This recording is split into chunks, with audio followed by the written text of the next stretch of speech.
se acaba. O teu eterno amor me acompanhará. Não posso acreditar. Cantarei, cantarei, porque tu és bom. Dançarei, porque tu és bom. Gritarei, porque tu és bom. Tu és bom pra mim, pra mim.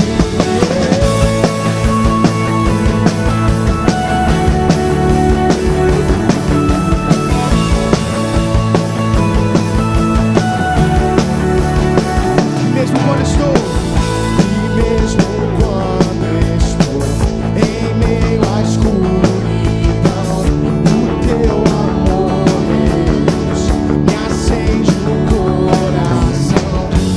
Incomparável, Deus, não me abandona. Não posso acreditar. Cantarei porque tu és bom. Dançarei porque tu és bom. Gritarei porque tu és bom. Tu és bom pra mim, pra mim. Cantarei porque tu és bom. Dançarei porque tu és bom. Gritarei porque tu és bom. Tu és bom pra mim, pra mim.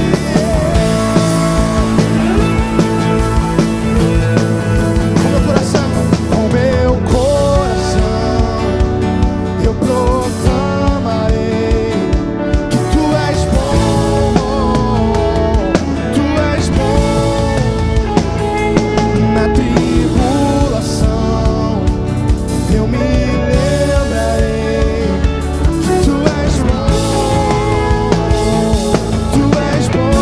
Com meu coração, com meu coração, eu proclamarei que tu és bom, tu és bom. Em meio à tribulação, nós sempre lembraremos que a bondade dele é constante sobre nós. Que tu és bom,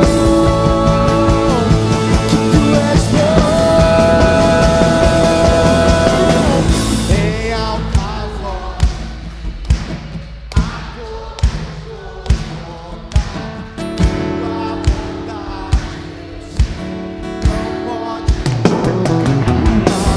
o teu eterno amor me acompanhará. Não posso acreditar. Cantarei porque tu és bom. Dançarei porque tu és bom.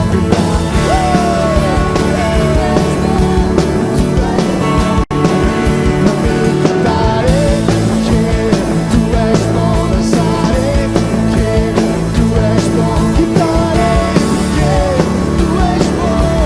Tu és bom pra mim, pra mim. Tu és bom, Senhor. Sobre nós a tua bondade é constante.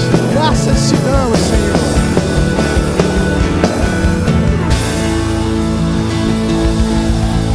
Glória ao nome dele. O Senhor é bom. É muito bom começar um culto de celebração lembrando isso. A bondade dele é sobre nós. Eu não sei como foi a sua semana, mas você está aqui hoje para louvar o Senhor, engrandecer o Senhor. E a nossa lembrança hoje é que a sua bondade é sobre nós.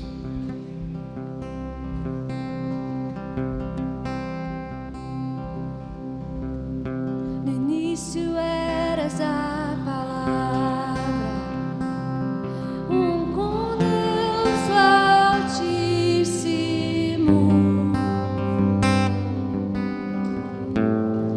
O mistério de tua glória, Cristo em ti se revelou. Ó, quão lindo esse nome é! Ó, quão lindo esse nome é! O nome de Jesus, meu Deus. Ó, quão lindo esse nome é! Maior que tudo ele é. Ó, quão lindo esse nome é! O nome de Jesus.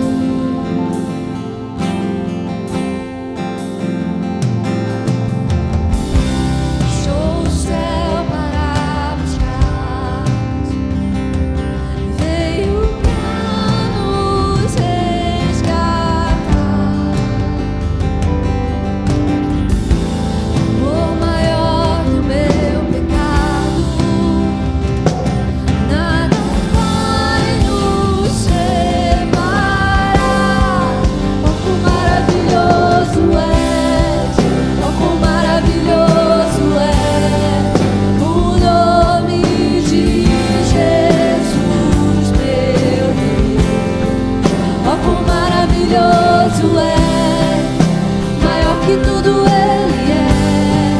Oh, quão maravilhoso é o nome de Jesus.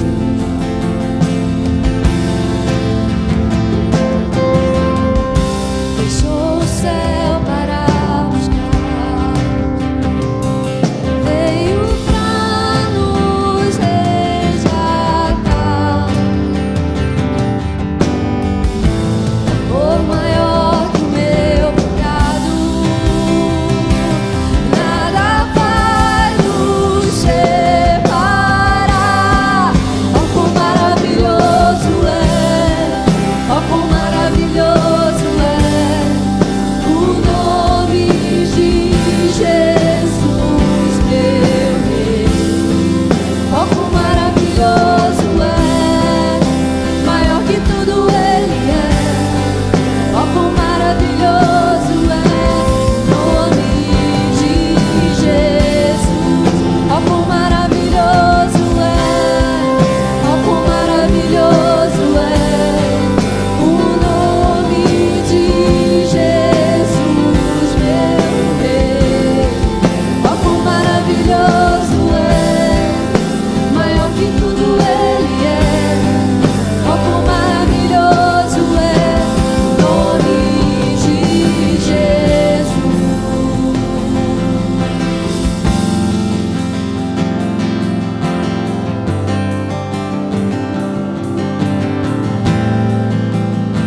Tu és maravilhoso, nós te adoramos neste lugar.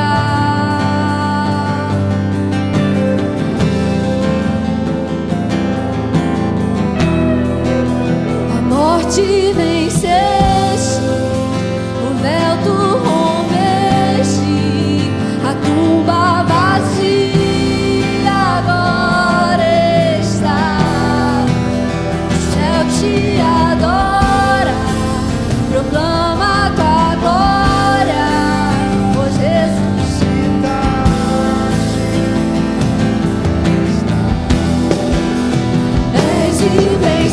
invencível, inigualável, hoje pra sempre reinará. Teu é o reino, tu é a glória, acima de todo nome está. Poderoso esse nome é, poderoso esse nome é, o nome de Jesus, meu Rei. Poderoso esse nome é, maior que tudo Ele é. Poderoso esse nome é, nome de Jesus. A morte venceste, o véu tu rompeste, a tumba vazia agora está. O céu te adora, proclama tua glória, pois ressuscitaste, vivo está. És invencível, inigualável, hoje pra sempre reinará.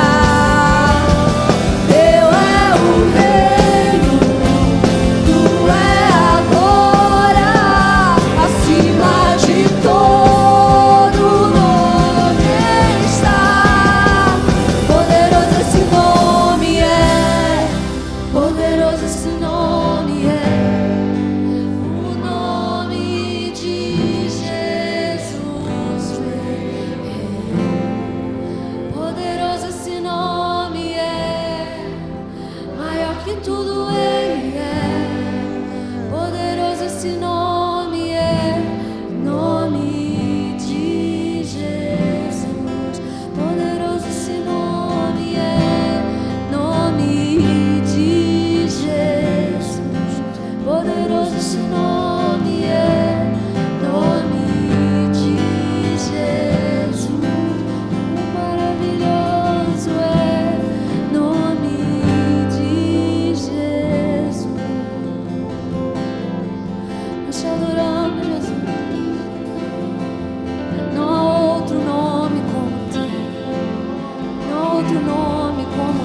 A porta da casa mais simples, que o anjo da morte não entra. A estrada que corre pro mar, o vento que abre o caminho é você.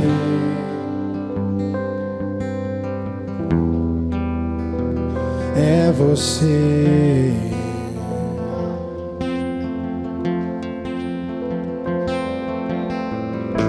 A nuvem que aponta o destino é a mesma que cobre o passado.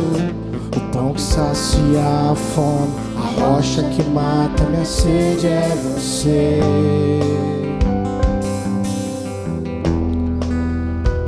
É você.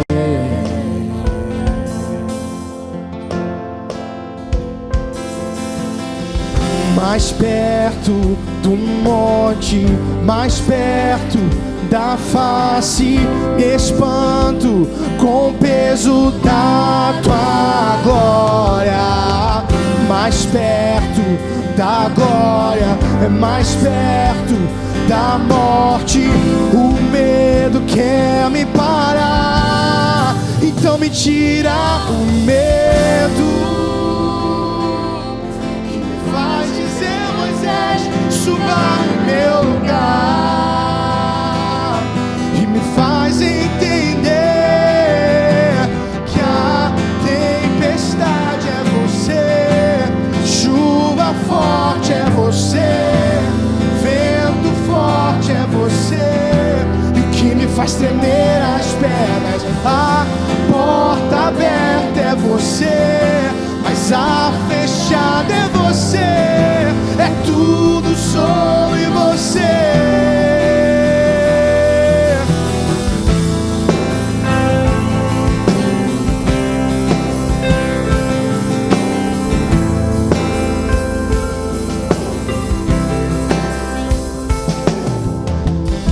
A porta da casa mais simples, que o anjo da morte não entra.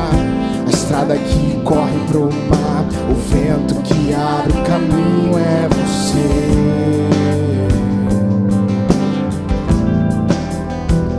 É você.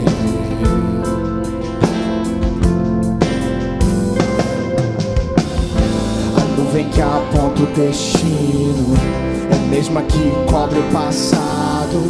O pão que sacia a fome, a rocha que mata minha sede é você.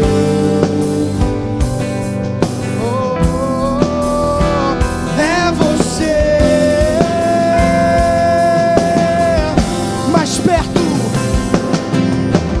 Mais perto do monte, mais perto da face, me espanto com o peso da tua glória. Mais perto da glória, mais perto da morte, o medo quer me parar. Então me tira o medo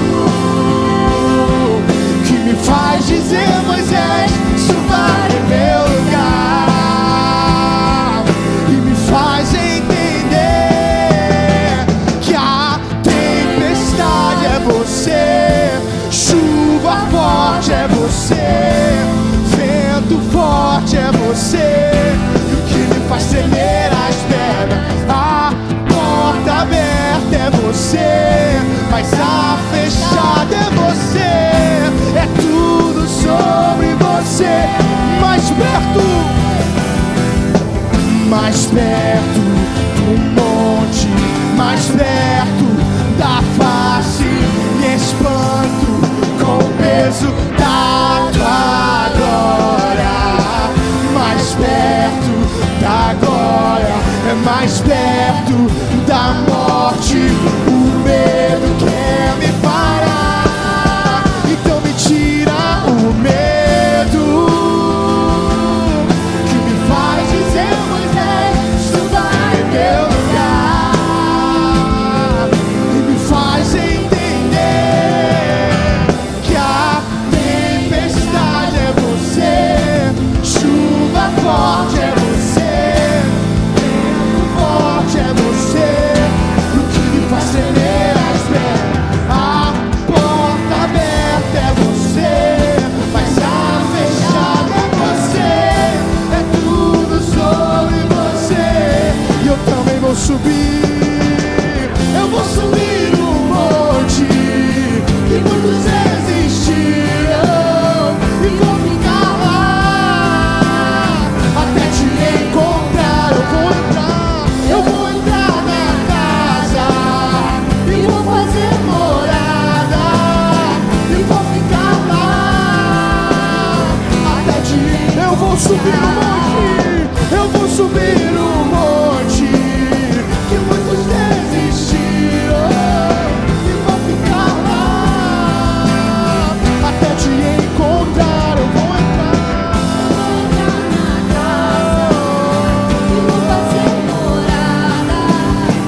Santo.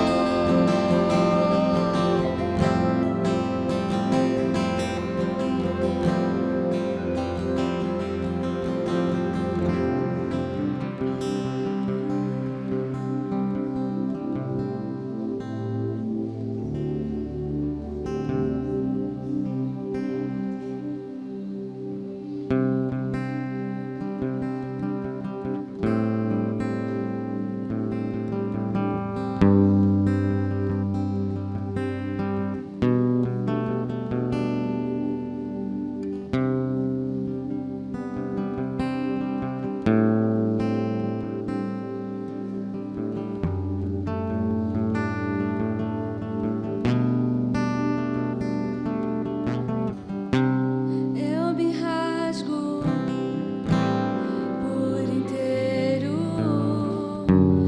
faço tudo, mas vem novamente. Eu mergulho na mirra ardente, mas peço que tua presença aumente. E se eu passar pelo fogo, não temerei. Na tua fumaça de glória eu entrarei, longe do santo dos santos, não sei mais viver.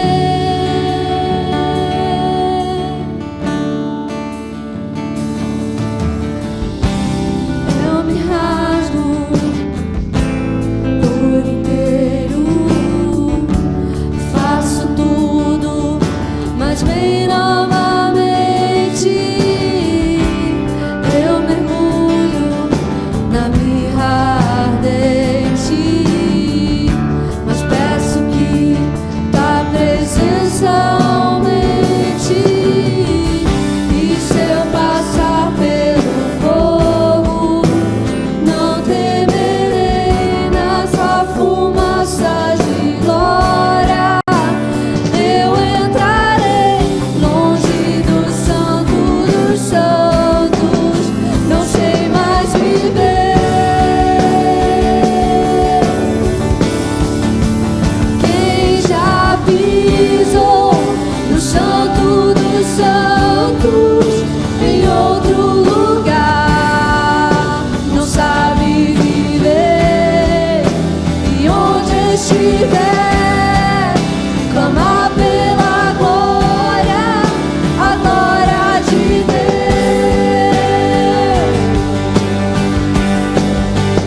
Quem já pisou no santo dos santos em outro lugar não sabe viver. E onde estiver, clamar pela glória,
nós queremos mais da tua presença, Deus. Nós queremos viver de glória em glória, Espírito Santo.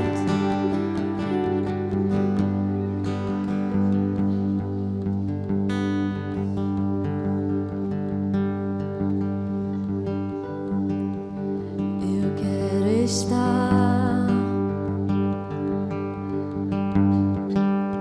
neste lugar onde o pecado é perdoado e as culpas são levadas.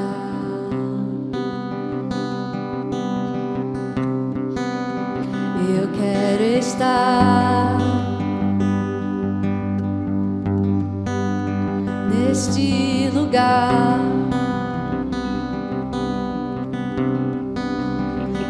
onde o amor não se esfrie, o fogo não se apague.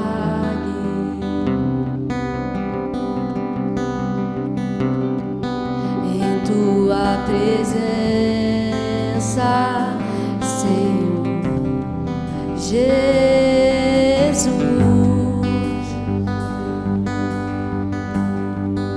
Em tua presença, Senhor Jesus.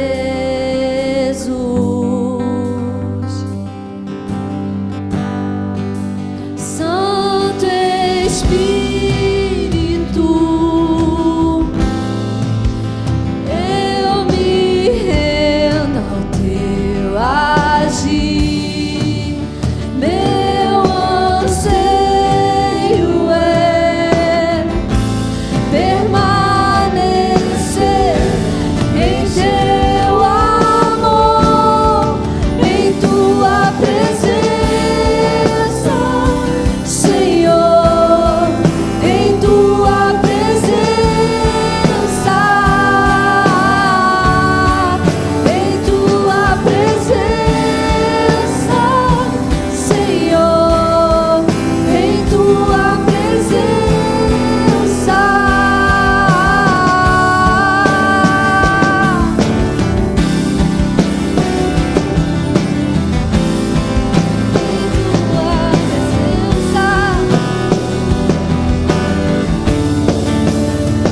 Quero estar neste lugar onde o poder não me corrompe, riquezas não me seguem.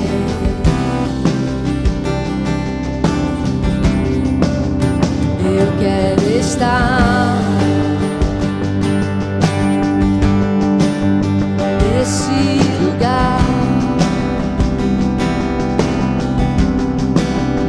onde o mundo não me atrai, paixões não me seduzem.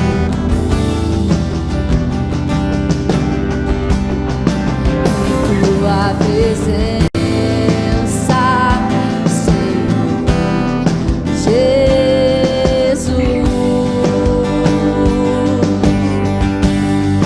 Em tua presença, Senhor Jesus.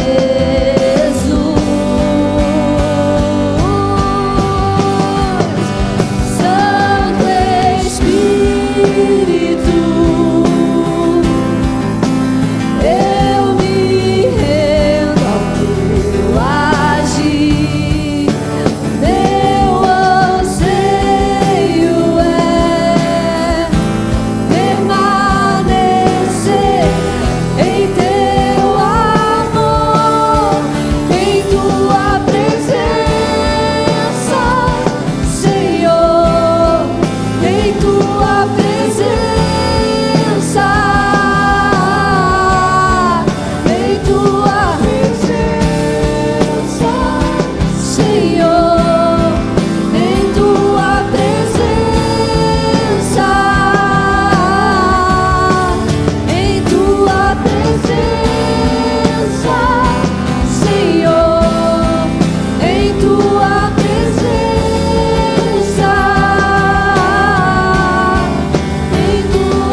o teu agir. Meu anseio é permanecer em seu amor, em tua presença, Senhor, em tua presença,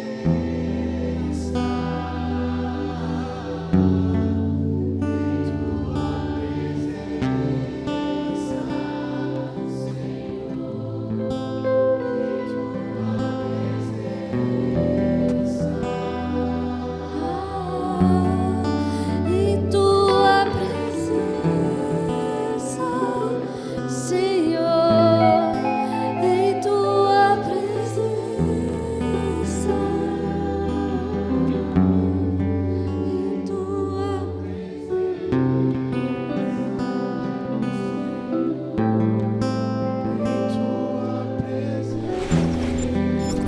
Meu querido, eu queria que você abrisse as escrituras no livro de Êxodo, capítulo 1.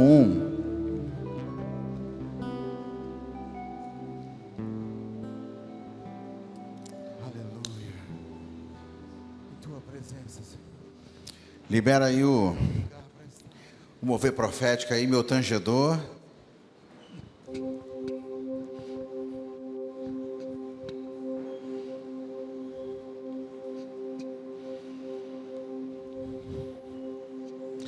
Êxodo capítulo 1, a partir do verso 6.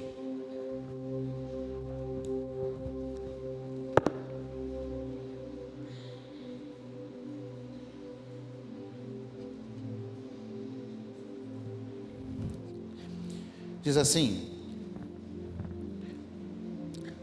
Ora, morreram José, todos os seus irmãos e toda aquela geração. Os israelitas, porém, eram férteis, proliferaram, tornaram-se numerosos e fortaleceram-se muito, tanto que encheram o país. Então subiu ao trono do Egito um novo rei, que nada sabia sobre José. Disse ele ao seu povo: Vejam, o povo israelita é agora numeroso e mais forte que nós. Temos que agir com astúcia para que não se tornem ainda mais numerosos, e no caso de guerra, aliem-se aos nossos inimigos. Lutem contra nós e fujam do país. Eu queria trabalhar esse texto com vocês e pensar algumas coisas. Aqui está dizendo, no versículo 6, que a geração de José morreu. Todos da geração de José haviam morrido. E o povo de Israel ficou 400 anos no Egito, 430 anos no Egito. Então foram passando muitos anos, gerações, talvez séculos, e aí um novo rei se levanta, um novo faraó se levanta, de uma outra dinastia, né? De um povo que veio e conquistou o Império Egípcio e se manteve ali, tinha uma relação de sangue com a história do Egito, mas era uma outra dinastia, e não ignorou as histórias dos egípcios antes deles, e não conhecia José, não sabia nada sobre José, assumiu ali o trono e intentou contra o povo de Israel. Mas eu queria fazer umas perguntas. José morreu e o povo continuou no Egito. Por quê? Por que o povo continuou no Egito? Não havia uma palavra de Deus para o povo ficar no Egito. Deus havia falado lá em Gênesis capítulo 15, num tempo em que Deus foi encorajar Abraão. Abraão estava entristecido porque o tempo estava passando e o tal filho não havia nascido. E Deus falou então para Abraão: não, Abraão, fique tranquilo, eu vou te dar um descendente. E a partir dele, a sua descendência vai ser numerosa como as estrelas do céu, como os grãos da areia do mar.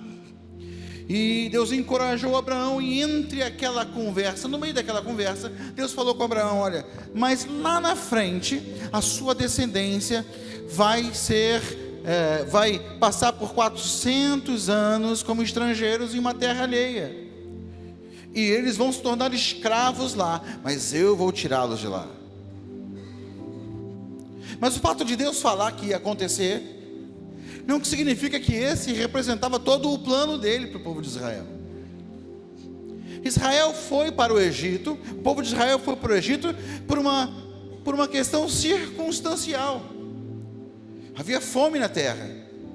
Eles foram para um tempo de sobrevivência. A revelação que Deus deu através do sonho de Faraó é de que haveria 7 anos de muita fartura. E é nesse tempo que José é colocado num lugar de importância, num lugar onde ele exerce um ministério muito fundamental. E aí ele guarda toda a quantidade possível de comida que ele consegue guardar, porque a revelação disse que após os 7 anos de fartura viriam 7 anos de fome. Os 7 anos de fome começam e a terra é tomada de miséria. Passados 2 anos desses 7 anos, foi quando Jacó envia seus filhos para comprar comida no Egito. E aí então eles se deparam com a grande realidade de que José está lá e está governando o Egito. 2 anos se passavam, e aí haviam se passado desse tempo de fome, desse período de 7 anos de fome.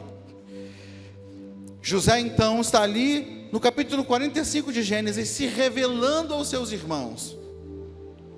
E quando tinha oportunidade de despejar a ira do seu coração contra os seus irmãos, ele perdoou e falou assim: olha, não tenham medo, não fiquem tristes, não foram vocês que me mandaram para cá, mas foi Deus que me mandou adiante de vocês, para que eu pudesse, através da posição que Deus me colocou aqui, preservar a vida do nosso povo. Então, venham para cá, eu vou cuidar de vocês, porque ainda faltam 5 anos, está lá em Gênesis 45, ainda faltam 5 anos de muita fome sobre a terra. Então, nessa questão circunstancial, Israel, o povo de Israel, a família de Israel, vai para o Egito para sobreviver. Mas olha, passados os 5 anos que faltavam, quando passou esses 5 anos, a vida voltou ao normal. Por que eles continuaram no Egito? Qual era o propósito deles continuarem no Egito? Não precisa continuar. Sabe, imagina que eu entre num tempo de deserto muito grande e não tenha como sustentar a minha própria casa, minha própria família, não tenha como custear, o sustento da minha casa, e aí fique numa situação tão difícil que algum dos irmãos ceda a própria casa para eu morar. Olha, vai ser uma bênção o teu pastor morando na sua casa, Eu prometo que eu não vou comer muito. Sabe, mas imagina que eu preciso morar na sua casa e fique lá morando por um tempo. Imagine que eu passe uns 2 anos morando na sua casa. A essa altura você não me aguenta mais. E vamos supor que depois de alguns anos morando na sua casa, naquele tempo de aflição, eu consigo um emprego, a chance de mudar de vida. Uma das primeiras coisas que eu vou fazer é sair da sua casa. Ainda que você fosse muito hospitaleiro, ainda que você tenha sido uma pessoa muito amável comigo, ainda que você, por uma loucura, fale assim: não, fica, mas gostamos, ainda assim, eu vou querer ir para minha casa. A chance de ir para minha casa, porque aquela é uma questão circunstancial. Mas agora eu tenho a oportunidade de estar na minha casa. Aí o povo de Israel está no Egito, passa os 5 anos restantes de fome, a vida volta ao normal, mas eles ficam.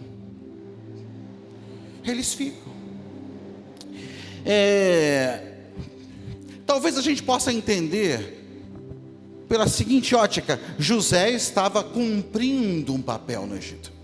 Ele estava exercendo o ministério no Egito. A Bíblia fala que José morreu com 110 anos.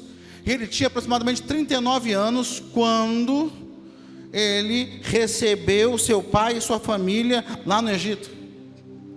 Então aí ele ainda passou ali, vivo no Egito, um período de 70, 71 anos. Então vamos dizer que Israel estava ali porque o seu representante ali, o líder da família, que já José assumiu esse lugar de líder da família, estava ali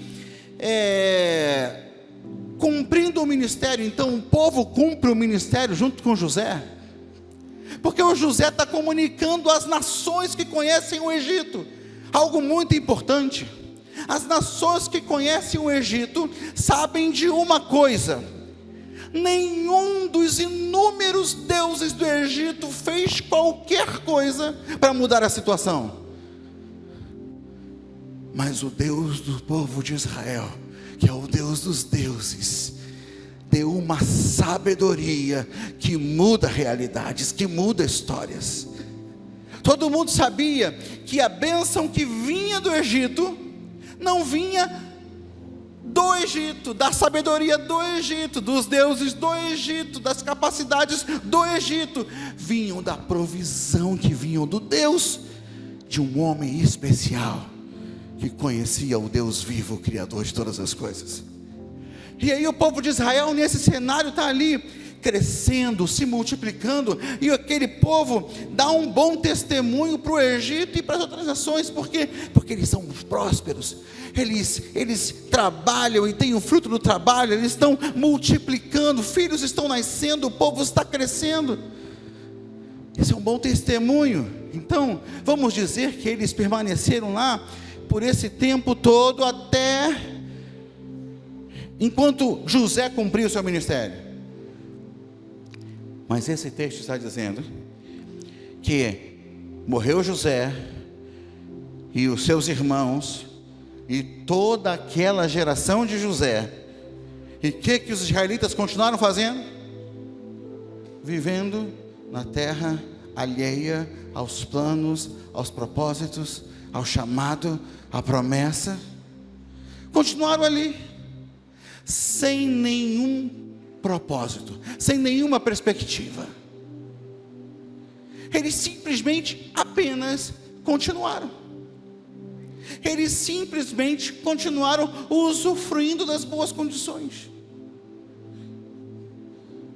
Eles simplesmente aproveitaram as oportunidades.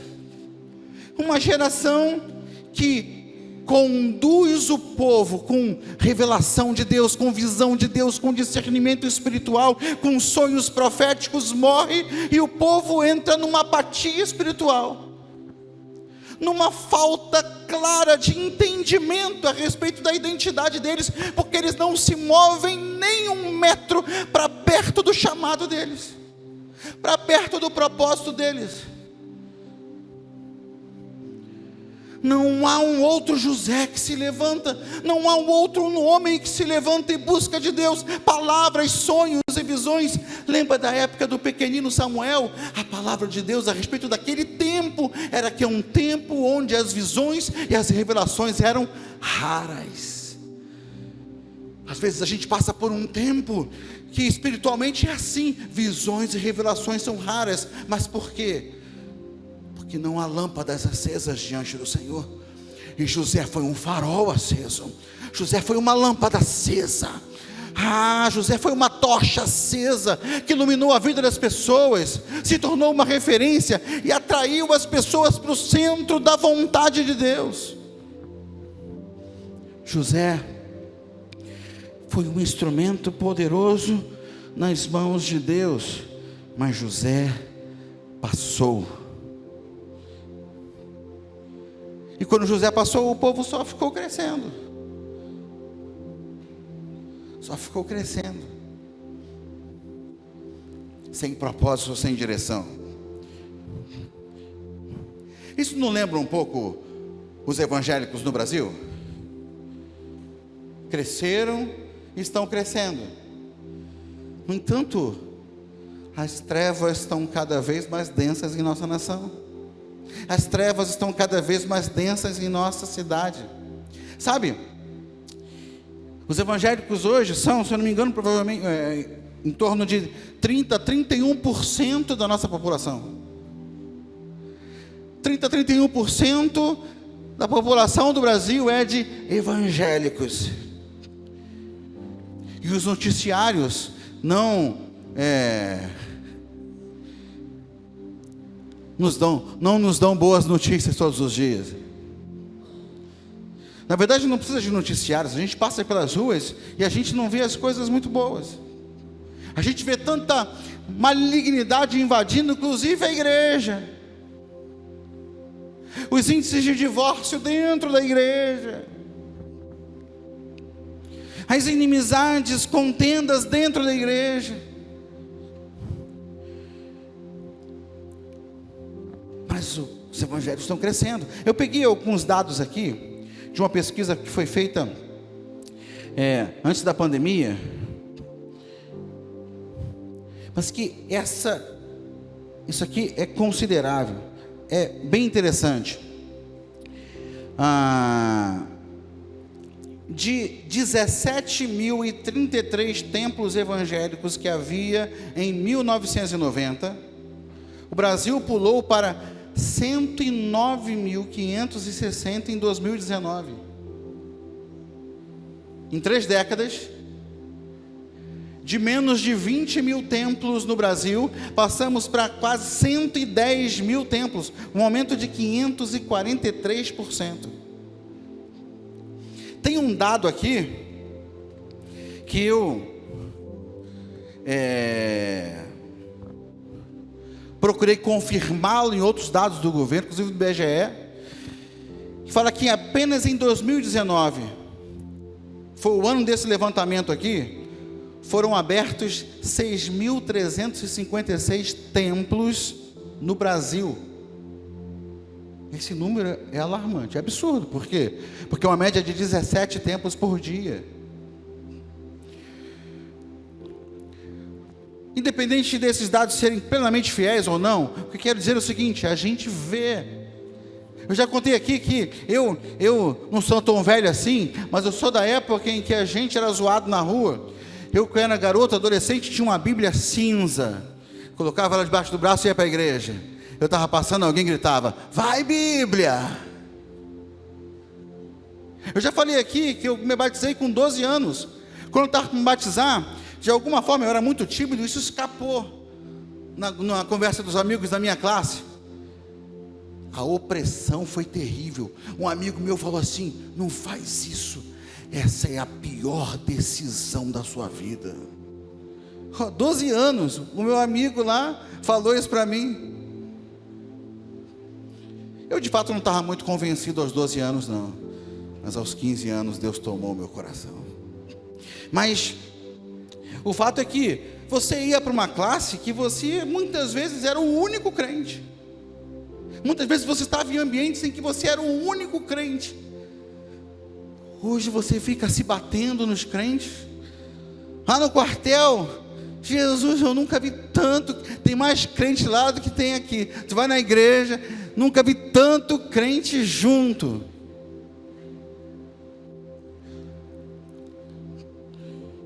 Mas uma vez eu fui chamado pelo meu comandante na sala dele.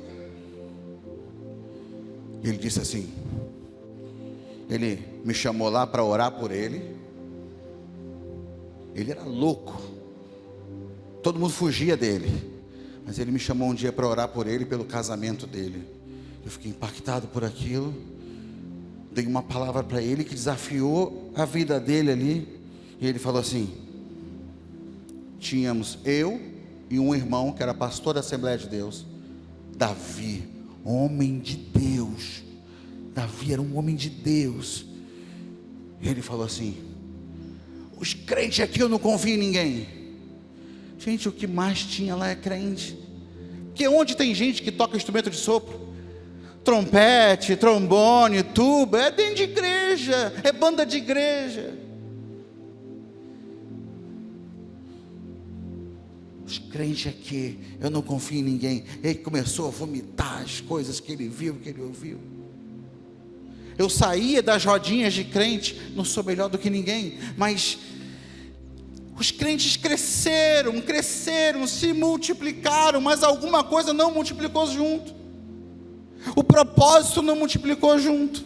A identidade, o DNA não multiplicou junto. A gente está só como um povo qualquer, crescendo e se multiplicando. A gente cresceu na arte de atrair, mas a gente foi frágil na arte de fundamentar, na missão de fundamentar. E aí, a pergunta é: onde estava o povo que é a luz do mundo e sal da terra? Talvez você pergunte, olhe para mim, pastor, mas essa palavra é para a gente, é Novo Testamento. Não, essa palavra tem sentido com eles também, porque lá em Gênesis 12, Deus falou para Abraão: em ti serão benditas todas as famílias da terra.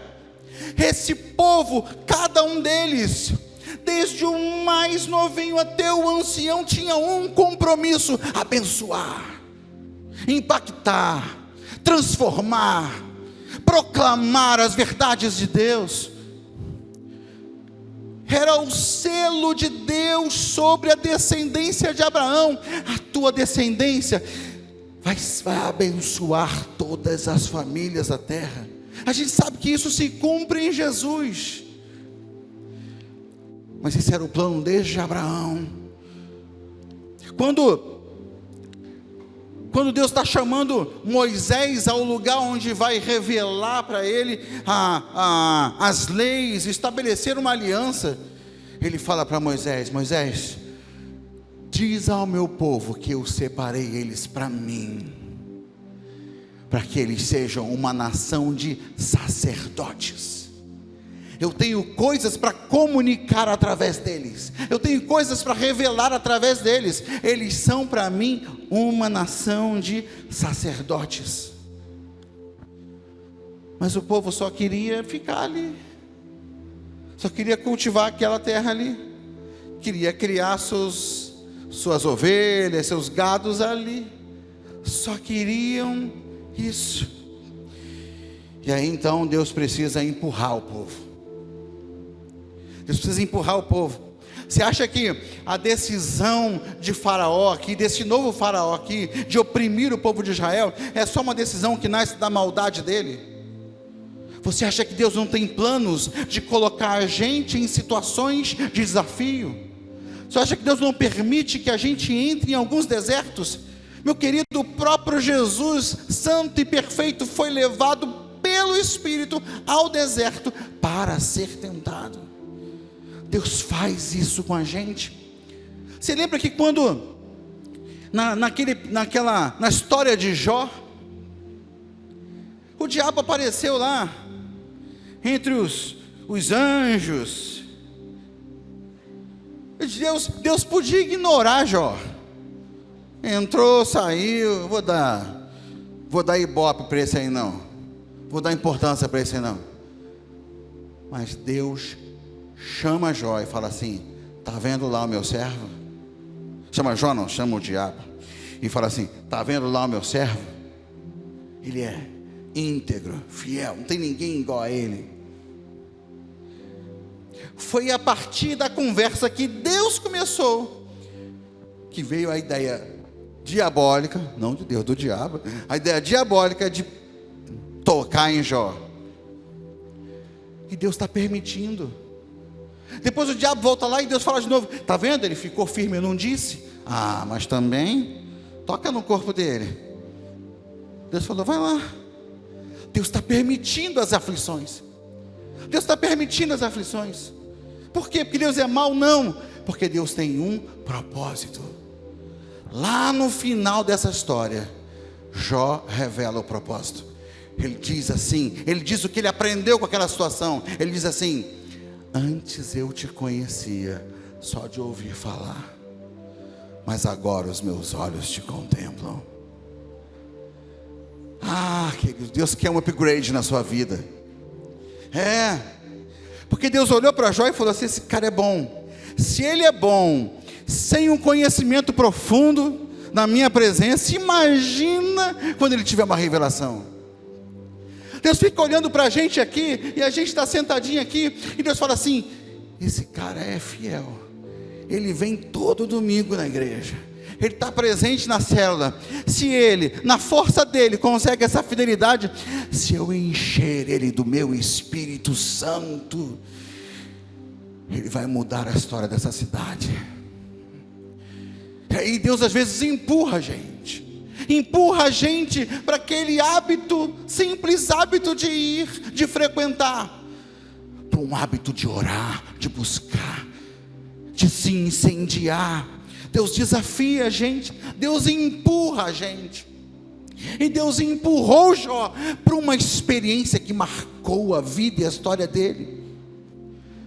Eu já preguei aqui sobre Ana, e Deus empurrou Ana, esposa de Eucana, mãe de Samuel, era estéril, não podia ter um filho, e de repente uma praga entra na casa dela. Uma mulher chamada Penina, que provavelmente foi para a casa dela apenas para gerar filhos, e gerava filhos e humilhava Ana, Não tem chance dessa mulher, humanamente falando, ser classificada como uma bênção. Penina era uma praga na vida de Ana, mas aquela praga na vida de Ana foi a maior bênção na vida dela. Por quê? Porque Penina estava paralisada, ela estava satisfeita com o amor de Eucana, era ruim para ela, socialmente ruim para ela, ser estéril, mas ela tinha o amor do marido, ela ia levando a vida. Só que Deus tinha um plano para Ana, que Ana não conhecia. Não era só Ana que queria um filho, Deus queria dar um filho para Ana, porque Deus queria usar aquele filho de Ana. E aí Deus permite aquela praga daquela mulher, Penina, entrar naquela casa, e aquela tribulação leva Ana para uma oração desesperada, que gera uma mudança, não apenas para a vida dela, mas para a vida da nação inteira. Porque ela gera nada mais, nada menos que Samuel. Samuel é um homem que vira uma chave espiritual na história do povo. Sabe, Deus empurra a gente, e aí Deus permite uma terrível tribulação sobre o povo de Israel. Lembra quando Deus vai chamar Moisés? Deus chama Moisés daquela sarça e fala: Moisés, eu quero te usar. Sabe por quê? Porque eu ouvi o clamor do meu povo, porque eu vi o sofrimento do meu povo, e porque eu sei o que eles estão passando. Deus é aquele que vê, aquele que sabe, aquele que ouve, aquele que acompanha. Nada passa despercebido aos olhos de Deus, mas Ele estava permitindo, porque Ele estava empurrando o seu povo para um lugar de atitude, de posicionamento, de compromisso. E Deus empurra a gente para esses lugares. Todas as pragas do Egito têm relação com uma divindade do Egito. Mas você acha que Deus estava em briguinha com outros deuses? Ninguém se compara a Deus, Ele é soberano. Ninguém o alcança no lugar que Ele está. Ninguém se compara a Ele. Ele não estava em briguinha com os outros deuses, mas Ele estava rompendo o coração do seu povo ali. Por quê? Porque Ele estava quebrando a idolatria que tinha alcançado o coração do seu povo. Ele não estava pregando para o Egito, Ele estava pregando para o seu povo: olha, essas coisas que vocês viram, que fez parte da vida de vocês por esses 400 anos, não representam nada para você. Eu estou mostrando para vocês quem é maior. Deus estava conquistando ali o coração do seu povo, porque Ele queria dar um propósito para o seu povo. E aí Ele deu uma ordem para Moisés, e Moisés foi lá no faraó e disse: olha, Deus te dá uma ordem: deixa o meu povo ir para me adorar, deixa o meu povo ir prestar culto a mim lá no deserto. E aí o povo é levado por Deus para aquele lugar, para conhecer o Senhor. E a gente repete aquela frase: Deus tirou o povo do Egito, mas o Egito não saiu do coração do povo. Havia muitas coisas arraigadas, exatamente porque durante esse tempo de apatia, durante esse tempo em que o povo não se moveu por um propósito, ele absorveu as realidades à sua volta. Ele está levando o povo pelo deserto, e no deserto ele alimenta o povo, ele supre o povo, ele cuida do povo de todas as formas, mas a cada oportunidade o povo reclama, e muitas vezes dizendo: queremos voltar. O povo dizia: tenho saudade das cebolas do Egito. Deus está fazendo, Deus está realizando, e o povo dizendo, querendo voltar. Por quê? Porque enquanto o povo viveu no Egito, apagando o seu propósito diante de Deus, ele absorveu as culturas, ele absorveu a mentalidade, ele absorveu o estilo de vida.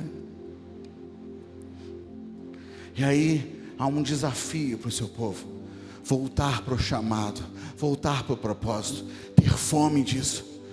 Jacó teve fome disso. Jacó estava lá na casa do seu tio Labão, e vivendo para o seu tio, trabalhando para o seu tio. Ele mesmo não tinha nada, ele estava enriquecendo ao seu tio. E em algum momento Jacó começa a entender: isso está errado. Há uma promessa sobre a minha vida, há uma promessa, eu sou marcado por Deus, a minha história é marcada pelo agir de Deus. A minha história é uma história de milagres. Há um chamado de Deus para a minha família, que vai muito além do que minha mente possa imaginar, que meus sonhos possam alcançar. Eu estou aqui com essa minha vidinha andando em círculos, mas tem um chamado de Deus para mim, tem um propósito de Deus para mim. Eu vou voltar. Essa fome de voltar para o propósito, essa fome de voltar para o entendimento, essa fome de voltar para o chamado, moveu Jacó a mudar a sua vida. Esse povo não estava com essa fome. Esse povo não estava com essa fome. E aí, quando morre a geração que ainda se move por sonhos e visões, ainda se move pelas revelações de Deus, o povo se mistura à vida comum e deixa de ser influência, abandona a sua identidade. Quando a gente propôs a conferência Êxodo, é exatamente numa atitude profética. E assim, eu quero propor que você sonhe com isso. O propósito não é uma conferência, mas que a gente se mova nessa visão. No ano que vem a gente faça uma conferência que cause impacto, não só aqui na igreja, mas nas igrejas ao redor, porque Deus está levantando a gente como uma voz que lembra que Deus tem um chamado e uma identidade para nós. O propósito da conferência Êxodo foi comunicar isso. Há necessidade de um êxodo profético, espiritual para o povo de Deus, de sair desse lugar de apatia, de sair desse lugar de indiferença com as coisas de Deus, de sair desse lugar do deixa a vida me levar, e entrar no chamado, entrar na identidade, entrar no propósito, se ver pelos olhos de Deus, se ver dentro do plano do propósito de Deus. Deus está nos desafiando, querido.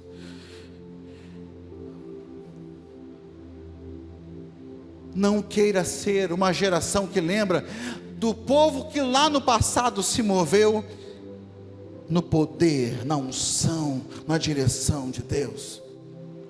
Não fique apenas babando quando você lê as Escrituras e vê como Deus falava com os homens deles, falava com os profetas dele, falava com os discípulos. Deus quer falar com você. Deus quer despertar você na sua casa. Deus quer usar você na sua vizinhança. Deus quer te abrir o seu entendimento a respeito da sua identidade nele, para que você não fique mais andando em círculos, para que você entre no propósito e no chamado. Talvez você esteja muito confortável, que algumas coisas estão indo muito bem na sua vida. Pese isso na presença do Senhor. Ouça o que Deus quer falar para você.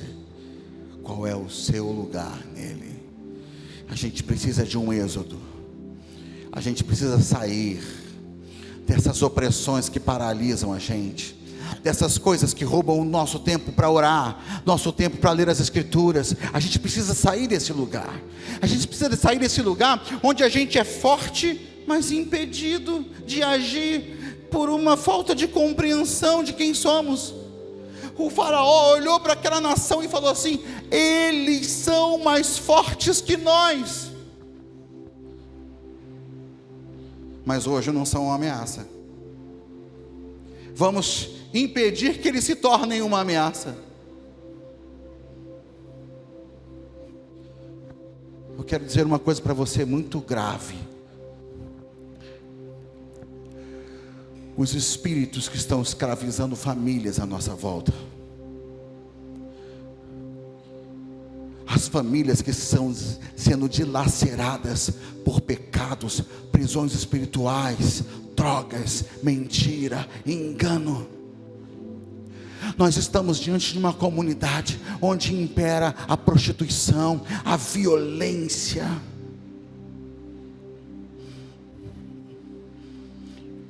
O engano, a corrupção. Nós estamos cercados dessas coisas. E aí, usando as palavras do faraó do Egito, talvez a gente pareça um povo forte,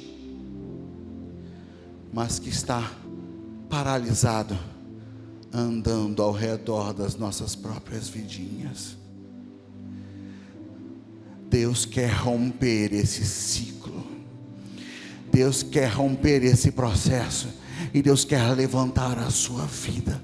Deus quer tirar você desse lugar de apatia e encher você do Espírito dele e dar um sentido e um propósito para a sua vida. Ele quer te dar sonhos, ele quer te dar visões, ele quer despertar dons em você, ele quer levantar você em uma autoridade que não é desse mundo, porque ele chamou você para ser influenciador, como luz e como sal. Deus está desafiando a nossa igreja. Amém, querido? A gente cantou uma canção que fala de um momento em que Moisés foi chamado à presença de Deus, toda aquela glória, Moisés querendo atrair o povo, e o povo terceirizando a sua experiência com Deus, dizendo: não, Moisés, vai você. A gente está com medo, esses trovões estão me amedrontando, esse fogo está amedrontando a gente, vai você e fala com ele, o que ele te falar, você fala com a gente. E Moisés falou assim: não sejam bobos, Deus está provando vocês, Ele quer que vocês entendam que o ambiente é de santidade, mas não se privem disso, venham, entrem. Não, Moisés, vai lá, fala você com eles, fala você com ele. E Deus nessa noite está desafiando você a entender que aquele relâmpago é Ele,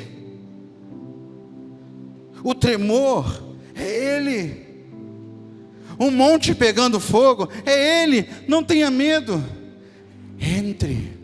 Parece assustador esse lugar para o qual Deus está te chamando, mas não tenha medo, entre, porque você nunca vai realmente encontrar, se você não se encontrar nele, no propósito dele para a sua vida. Vamos ficar de pé, meu querido.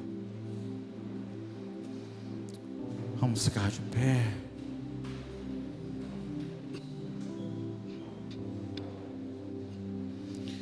Ministério de Louvor. Vamos repetir essa canção.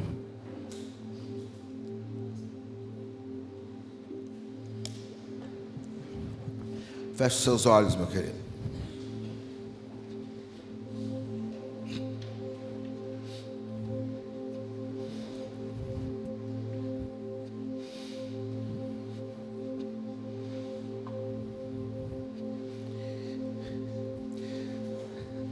Deus quer que você, Deus está desafiando você, nós, a mim, como igreja, a não nos conformarmos. O Egito não é o nosso lugar. Às vezes a gente encontra conforto no Egito, mas o Egito não é o nosso lugar. Sabe, Ló, sobrinho de Abraão, ele foi aos poucos armando a sua tenda até chegar em Sodoma. Sodoma tinha uma fama terrível, todo mundo conhecia a fama de Sodoma. Ló certamente conhecia, mas aos poucos ele foi chegando, ele foi se aproximando, como quem acredita que consegue controlar as coisas, administrar as coisas. Ah, querido, não siga os seus próprios planos, não siga a sua própria vontade. Deus tem um chamado para você. Deus tem um chamado para você. Deus tem um lugar para você. Deus tem um lugar para você. O povo foi salvo da fome que varreu a terra, porque um homem ouviu Deus. Um homem se moveu por um espírito diferente. Um homem tinha uma conexão diferente com os céus. Uma geração inteira foi preservada da ruína espiritual, porque um homem acordou, um homem abriu os olhos. José viu as visões de Deus. José sonhou os sonhos de Deus. José se moveu a partir do que Deus apresentou para a vida dele. Ele salvou toda a sua geração. Deus não quer um José nesses dias, porque Deus derramou o seu Espírito sobre todos nós. Ele está chamando você. Ele está chamando você. Ouse ver as visões de Deus. Ouse sonhar os sonhos de Deus. Busque a glória de Deus. Busque uma conexão maior com o Espírito de Deus. Entre em novos lugares na presença de Deus. Deixa Deus tirar você desse conforto ilusório. Deixa Deus gerar fome no seu coração, como Jacó teve fome de voltar para o propósito da sua vida, da sua família, da sua história. Tenha fome de ir mais longe, tenha fome de ir mais alto no Senhor, no plano e no propósito de Deus. Tenha fome de uma revelação maior, de um entendimento maior, de uma experiência maior. Tenha fome. Então diga para o Senhor: me tira o medo, Pai, que nada me impeça, que nada me segure. Eu quero entrar. Aleluia. Oh Deus.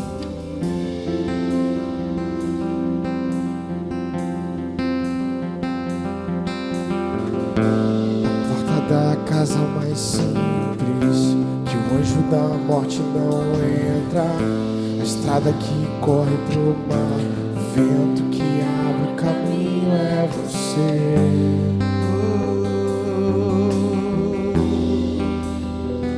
É você. Aleluia. Ele está fazendo essa obra. A nuvem que aponta o destino é a mesma que cobre o passado. O pão que sacia a fome, a rocha que mata a minha sede é você. Oh Deus. É você.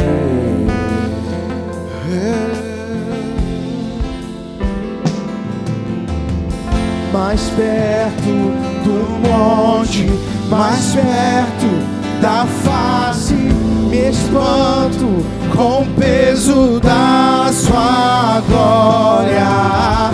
Mais perto da glória, é mais perto da morte. O medo quer me parar, então me tira o medo.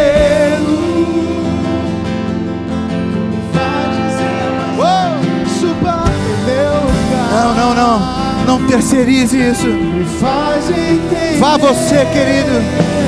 Que a Tempestade é você, chuva forte é você, vento forte é você, e o que me faz tremer as pernas, a porta aberta é você, mas a fechada é você, é tudo sobre você.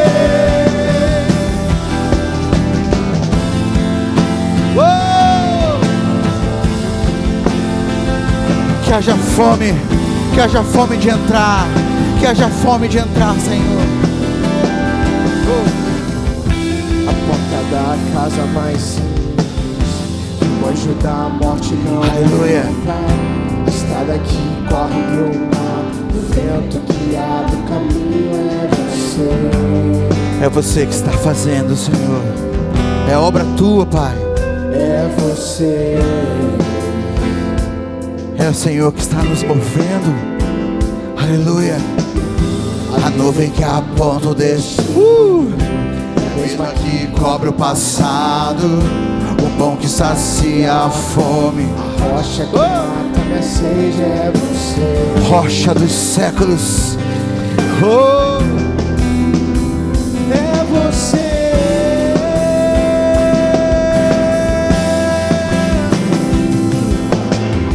mais perto do monte, mais perto da face, me espanto com o peso da sua glória. Mais perto da glória, mais perto da morte, o medo quer me parar, então me tira o medo, que me faz dizer: Moisés, suba em meu lugar, me faz entender que a tempestade é você, chuva forte é você, vento forte é você, e o que me faz tremer as pernas, a porta aberta é você, mas a fechada é você, é tudo sobre você. E eu também vou subir, eu vou subir o monte. É profético. E muitos desistiram. Profético. Até te encontrar, eu vou entrar na casa e vou fazer morada. Aleluia. Até te mais perto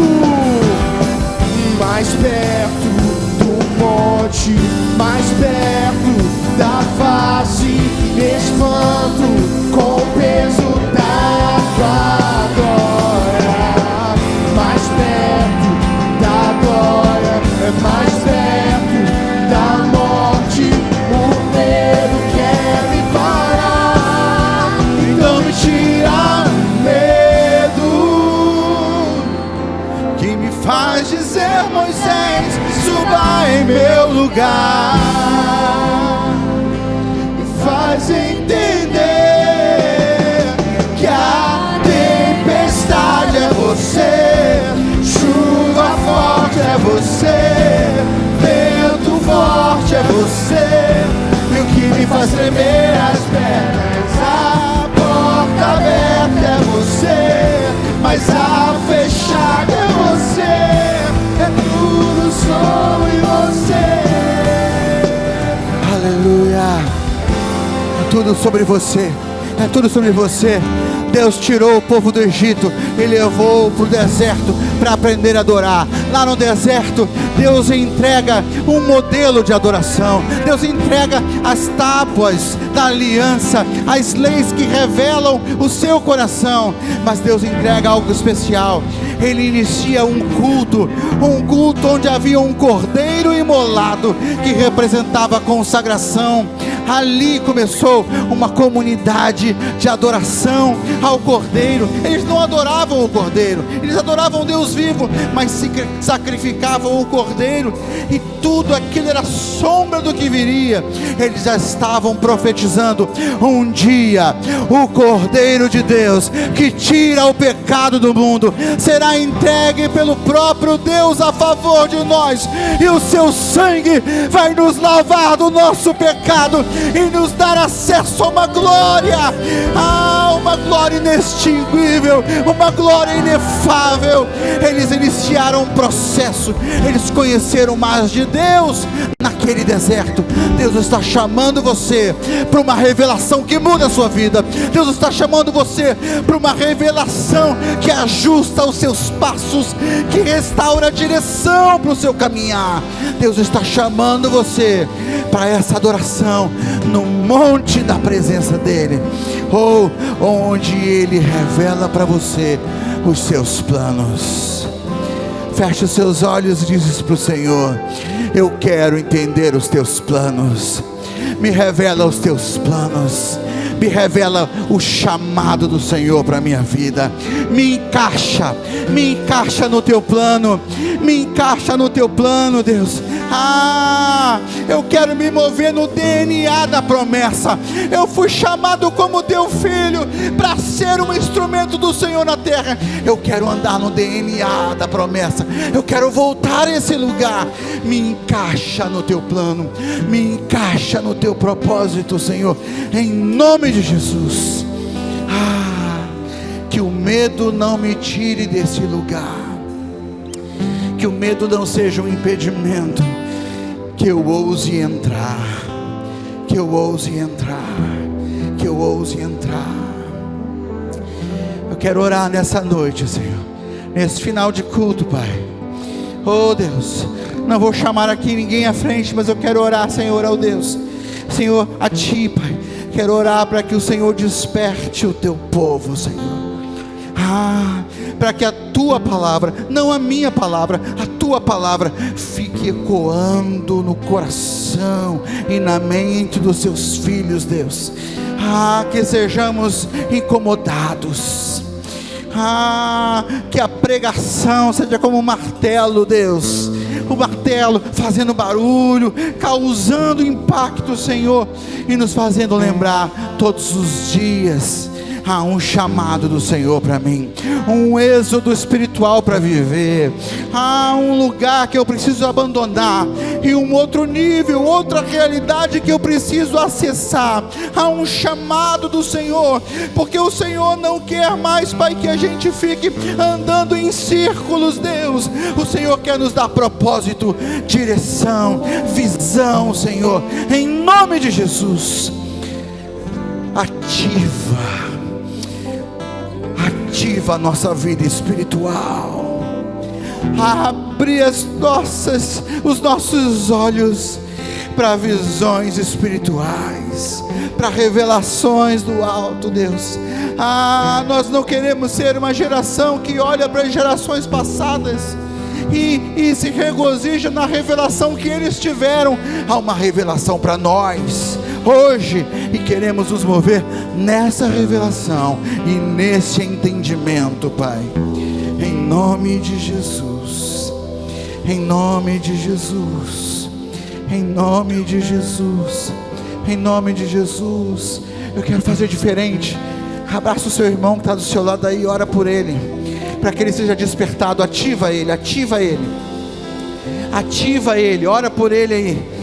Pelo seu irmão que está do seu lado, ora por ele aí, para que ele seja ativado, incendiado, para que haja fome nele, para que haja fome nele, para que haja fome nele.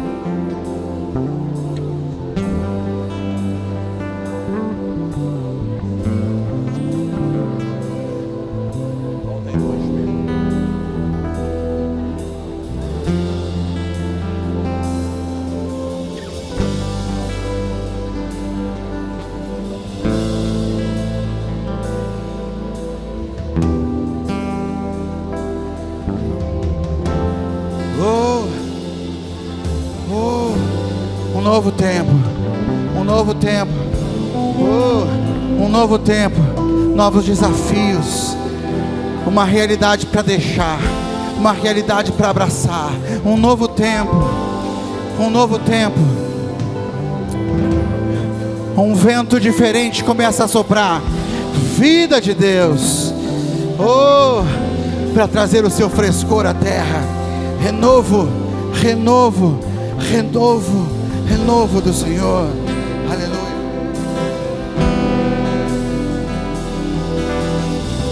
Mais perto do monte, mais perto da face, me espanto com o peso da tua glória. Mais perto da glória, mais perto da morte, o medo quer me parar. Mais perto, mais perto, mais perto, mais perto do monte, mais perto da face, me espanto com o peso da sua glória. Mais perto da glória, mais perto da morte, o medo quer me parar. mais perto, mais perto, mais perto, mais perto, mais perto do monte, mais perto da face, me espanto com o peso da tua glória. Mais perto da glória, mais perto da morte, o medo quer me parar. Então me tira o medo que me faz dizer, mas suba em meu lugar. Não, eu quero ir, eu quero ir. E me faz entender que a tempestade é você, chuva forte é você, vento forte é você, que me faz tremer as pedras. A porta aberta é você, mas a fechada é você, é tudo sobre você.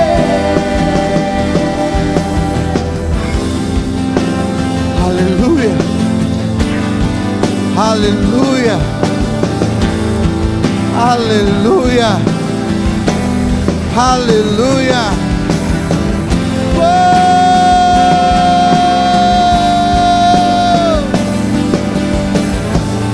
Aleluia.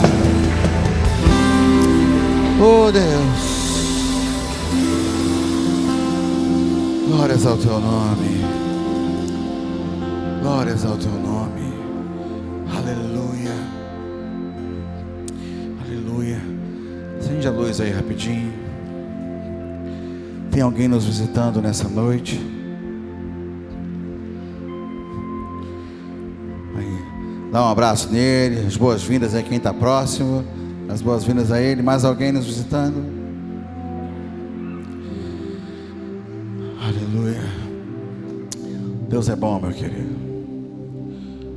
Deus está falando conosco, sua igreja. Senhor Jesus, nós cremos que a tua palavra é a verdade. Desperta-nos, Senhor, segundo, conforme a tua palavra manda, Pai. Em nome de Jesus, Deus, em nome de Jesus.